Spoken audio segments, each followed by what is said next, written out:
नमस्कार दोस्तों, मैं मुकेश। दोस्तों, भारत ने अचानक से बांग्लादेश बॉर्डर के ऊपर एक ऐसा खौफनाक और सख्त नया कदम उठा लिया है जिससे सीधे बांग्लादेश की सेना में अचानक से बवाल मच गया है।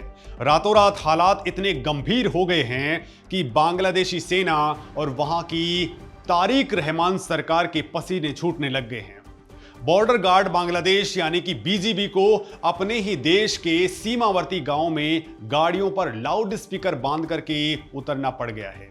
माइक पर चीख चीख कर बांग्लादेशी नागरिकों को चेतावनी दी जा रही है कि वो नदियों के किनारों और चर इलाकों पर पैनी नजर रखें। भारत ने अवैध घुसपैठियों पर ऐसा तगड़ा प्रहार किया है कि अब पड़ोसी देश की सरकार को समझ नहीं आ रहा कि वो इस झटके से कैसे निपटे। भारत किसी भी कीमत पर पीछे हटने को तैयार नहीं है और ताबड़तोड़ एक्शन ले रहा है, जिसके चलते बॉर्डर पर एक भारी तनाव पैदा हो चुका है। तो आखिर दोस्तों, अब भारत ने अचानक से अवैध बांग्लादेशियों के खिलाफ ऐसा कौन सा सख्त अभियान छेड़ दिया है जिससे एक बार फिर से बॉर्डर के उस पार बवाल मच गया है? आखिर क्यों बीजीबी को लाउड स्पीकर पर अपने ही लोगों को चेतावनी देनी पड़ रही है? आखिर अमित शाह ने बीएसएफ को क्या ऐसा आदेश दे दिया है जिसके बाद अब बॉर्डर पर बांग्लादेशी सेना के लिए नई टेंशन क्रिएट हो चुकी है? दोस्तों, अब जरा ग्राउंड जीरो पर असली नजारा और इस पूरे बवाल की जड़ को समझ लीजिए। भारत बांग्लादेश सीमा पर इस वक्त सैकड़ों की तादाद में ऐसे लोग फंसे हुए हैं जो कभी चोरी छिपे भारत की सीमा में दाखिल हुए थे। अब जब भारत सरकार की एजेंसियों ने इन अवैध घुसपैठियों की धरपकड़ का अभियान तेज किया तो जमीन खिसकती देख ये लोग वापस अपने देश की ओर भागना चाहते हैं। भारत की तरफ से पूरी ईमानदारी और पारदर्शिता के साथ में सारी कानूनी कागजी कार्रवाई जो है वो पूरी कर ली गई है।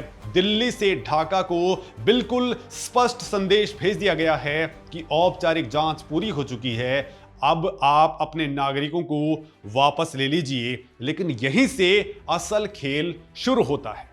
दोस्तों, ढाका में बैठी तारिक रहमान सरकार ने इस मुद्दे पर पूरी तरह से रहस्यमयी चुप्पी साध ली है। वो अपने ही लोगों को पहचानने और स्वीकार करने से भाग रहे हैं। नतीजा ये हुआ है कि ये सैकड़ों अवैध प्रवासी अब भारतीय सीमा चौकियों पर नो मैंस लैंड के पास फंस चुके हैं।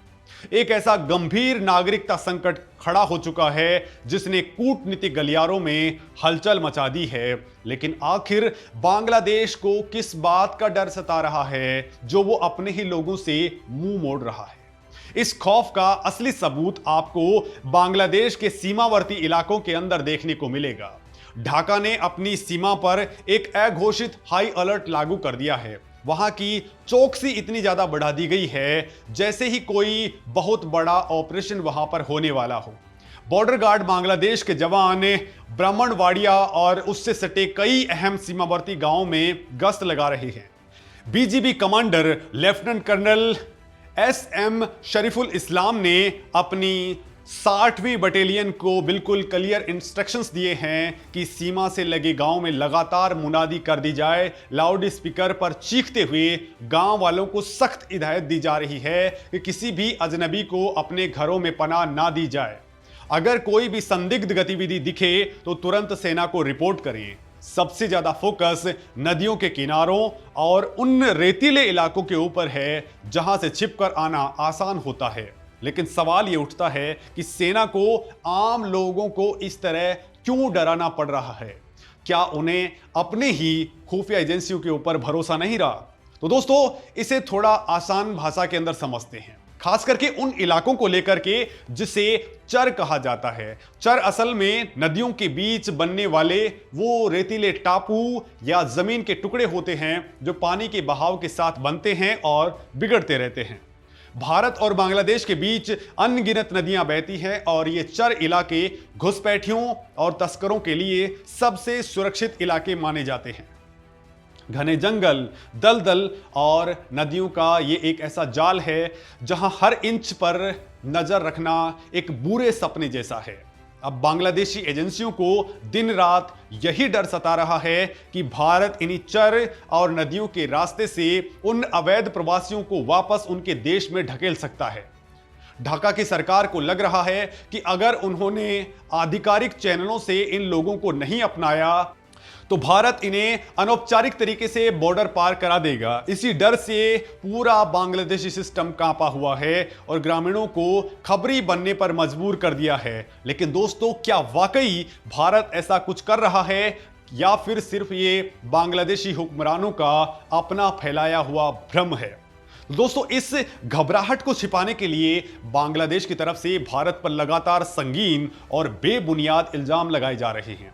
बांग्लादेशी सुरक्षा बल और वहां के मानवाधिकार समूह दुनिया के सामने चिल्ला रहे हैं कि भारत जबरदस्ती अवैध बांग्लादेशी नागरिकों को उनकी सीमा में धकेल रहा है। वो इसे पुश इन की थ्योरी का नाम दे रहे हैं। उनका सीधा आरोप है कि भारतीय सुरक्षा बल बिना किसी सेटलमेंट प्रोसेस या फिर वेरिफिकेशन के इन लोगों को गैर कानूनी तरीके से बांग्लादेश में भेज रहा है। अपनी बात को सही साबित करने के लिए बांग्लादेशी अधिकारियों ने मार्च के महीने का एक किस्सा गढ़ा है। उन्होंने दावा किया कि च्वांगडांग के इलाके के अंदर 14 ऐसे लोगों को पकड़ा है जिन्होंने बताया कि उन्हें भारतीय सुरक्षा बलों ने जबरन बॉर्डर पार करवाया है। इन लोगों ने आरोप लगाया कि भारतीय पुलिस ने उन्हें हिरासत में लिया, उनके सारे पहचान पत्र जब्त कर लिए और अंत में धक्के मार करके सीमा पार करा दिया। लेकिन इन मनगढ़ंत दावों में कितनी सच्चाई है और अगर भारत सख्त रवैया अपना भी रहा है तो इसके पीछे की असली हकीकत क्या है? तो दोस्तों, इस पूरे विवाद की जड़ में जाने के लिए आपको भारत और बांग्लादेश के बीच के उन 4000 किलोमीटर लंबे विशाल बॉर्डर को समझना होगा। यह कोई छोटी मोटी आम बॉर्डर नहीं है, बल्कि दुनिया की सबसे जटिल सीमाओं के अंदर एक आती है। दोस्तों, दशकों से यहां इतिहास, विभाजन, पारिवारिक रिश्ते और सस्ते लेबर मार्केट के नाम पर घुसपैठ का एक बहुत बड़ा खेल चल रहा था।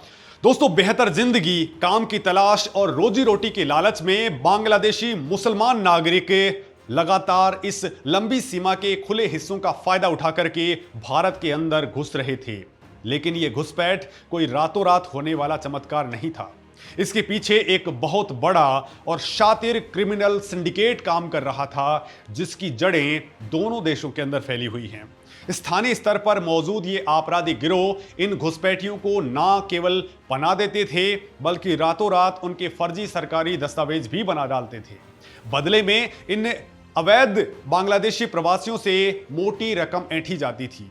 ये एक ऐसा खतरनाक नेक्सस है जिसने भारत की आंतरिक सुरक्षा और डेमोग्राफी के लिए एक बहुत बड़ा संकट पैदा कर दिया था। तो फिर भारत ने इस आपराधिक नेटवर्क की रीढ़ तोड़ने के लिए अब कौन सा मास्टर स्ट्रोक खेला है? तो दोस्तों, भारत सरकार का रुख एकदम बिल्कुल क्रिस्टल एंड क्लियर है, जिसमें किसी भी तरह की कोई नरमी या ढिलाई की गुंजाइश नहीं है। देश की सुरक्षा एजेंसियों ने इन अवैध नेटवर्क्स और घुसपैठियों के खिलाफ एक ऐसा ऑल आउट ऑपरेशन स्टार्ट किया है जिसने पूरे इकोसिस्टम को हिला करके रख दिया है। खुफिया एजेंसियों की मदद से जगह जगह छापेमारी हो रही है, फर्जी डॉक्यूमेंट बनाने वाले गिरोह को जड़ से खत्म किया जा रहा है और अवैध रूप से रह रहे लोगों को हिरासत में लेकर के वापस भेजने की पुख्ता तैयारी हो रही है। दोस्तों, भारत ने अंतर्राष्ट्रीय मंचों पर भी दो टूक शब्दों में कह दिया है कि हम कायदे कानून और स्थापित प्रोसेस के हिसाब से ही चल रहे हैं। हमने सारे फॉर्मल चैनल खोल रखे हैं, बाकायदा पूरी लिस्ट तैयार कर रखी है। अब ये पूरी तरह से बांग्लादेश की जिम्मेदारी है कि वो अपने नागरिकों को वापस ले। लेकिन तारिक रहमान सरकार इस कड़वे सच को हजम नहीं कर पा रही। उनके सामने सबसे बड़ी मुसीबत ये है कि अगर वो खुले तौर पर इन बांग्लादेशियों को वापस लेते हैं तो दुनिया के सामने उनका वो चेहरा बेनकाब हो जाएगा जिसे वो सालों से छिपाते आ रहे हैं। इस भयंकर कूटनीतिक दबाव से निपटने के लिए अब ढाका आखिर कौन कौन सी चालें चल रहा है, वो आपको बताता हूं। तो दोस्तों, तारिक रहमान सरकार इस वक्त सबसे बुरे दौर से गुजर रही है और दोहरी मार झेल रही है। एक तरफ भारत का वो भारी दबाव है जो किसी भी कीमत पर इन अवैध मुसलमान नागरिकों का बोझ उठाने को बिल्कुल तैयार नहीं है। वहीं दूसरी तरफ बांग्लादेश की अपनी अंदरूनी और बेहद जटिल राजनीति है। अगर दोस्तों वहां की सरकार इन मुसलमान प्रवासियों को वापस लेने की घोषणा करती है तो विपक्ष और वहां की आम जनता सवाल पूछेगी कि आखिर देश की अर्थव्यवस्था का ऐसा क्या बुरा हाल कर दिया गया है कि लोग जान जोखिम में डाल करके बॉर्डर पार करने को मजबूर हैं। इसी फजीहत से बचने के लिए ढाका की सरकार ने डिनायल मोड यानी कि पूरी तरह से इनकार करने का रास्ता चुन लिया है। वो जानबूझकर के बॉर्डर पर लाउड स्पीकर बजवा रहे हैं, अपनी सेना को अलर्ट कर रहे हैं और भारत पर झूठे आरोप मढ़ रहे हैं ताकि अंतर्राष्ट्रीय स्तर पर दुनिया की सहानुभूति बटोरी जा सके। वो अपनी नाकामी को छिपा करके इसे एक मानवाधिकार का मुद्दा बनाना चाहते हैं। लेकिन दोस्तों, क्या भारतीय एजेंसियां उनके इस पुराने पैंतरे में फंसने वाली हैं? तो ऐसा बिल्कुल नहीं है। भारत की एजेंसियां अब किसी भी प्रोपेगेंडा या झूठे आरोपों के सामने झुकने वाली नहीं हैं। सीमा सुरक्षा बल ने अपनी गश्त और निगरानी का दायरा कई गुना तेज कर दिया है। स्मार्ट फेंसिंग, हाईटेक सर्विलांस और आधुनिक तकनीक के जरिए चप्पे चप्पे के ऊपर तगड़ी नजर रखी जा रही है कि परिंदा भी पर नहीं मार सके। दोस्तों, वो जो क्रिमिनल नेटवर्क दशकों से बॉर्डर के ऊपर हावी था, उसकी अब खटिया खड़ी कर दी गई है। दलालों, तस्करों की ताबड़तोड़ धरपकड़ से पूरा का पूरा घुसपैठ इकोसिस्टम चरमरा गया है और यही वजह है कि जो लोग पहले दलालों के सहारे भारत के अंदर दाखिल हो चुके थे, वो अब माहौल गर्म होता देख करके वापस भागने की फिराक में है। और आप बॉर्डर के ऊपर बहुत सारी ऐसी तस्वीरें देख पा रहे होंगे कि लोग लगातार बॉर्डर पर पहुंच रहे हैं और उनके अपने ही देश के बीजीबी लेकिन उनको घुसने नहीं दे रहे। ये बेचारे लोग अब नो मैंस लैंड के ऊपर फंस करके रह गए हैं। ना वो आगे जा सकते हैं और ना ही पीछे लौट सकते हैं। इस पूरी सिचुएशन ने बॉर्डर पर एक अजीब सा और खतरनाक तनाव पैदा कर दिया है। लेकिन क्या ये बढ़ता तनाव आने वाले दिनों में किसी बड़े और हिंसक टकराव का रूप ले सकता है? तो दोस्तों, आंकड़े और जमीनी हकीकत बताती हैं कि अवैध प्रवासन ने भारत के सीमावर्ती राज्यों की पूरी तस्वीर और जनसांख्यिकी को पूरी तरह से बदल करके रख दिया था। संसाधनों पर भारी दबाव था, स्थानीय लोगों के रोजगार छिन चुके थे, कानून व्यवस्था की नित नई समस्याएं आ रही थी।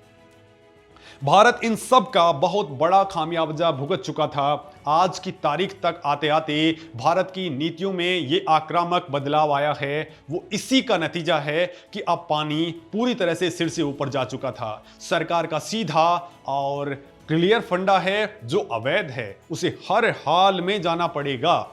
बांग्लादेश चाहे लाउड स्पीकर पर कितनी भी चेतावनियां दे डाले, अपनी फौज बॉर्डर के ऊपर उतार दे या भारत पर कितने भी मानवाधिकार के आरोप लगा ले, जमीनी हकीकत अब बदलने वाली नहीं है। भारत अब अपने इस कड़े रुख से 1 इंच भी पीछे नहीं हटेगा। दोस्तों, आपको क्या लगता है कि जो बांग्लादेशी आपके नियर एंड डियर में भी कहीं हो सकते हैं, उनके लिए आपको क्या करना चाहिए? भारत सरकार को इस मामले में और ज्यादा क्या कुछ करना चाहिए? क्योंकि बहुत जगह इन लोगों की बसावट की वजह से पूरा का पूरा सिस्टम हिल गया था। अपनी राय कमेंट में जरूर लिखें। नमस्कार दोस्तों।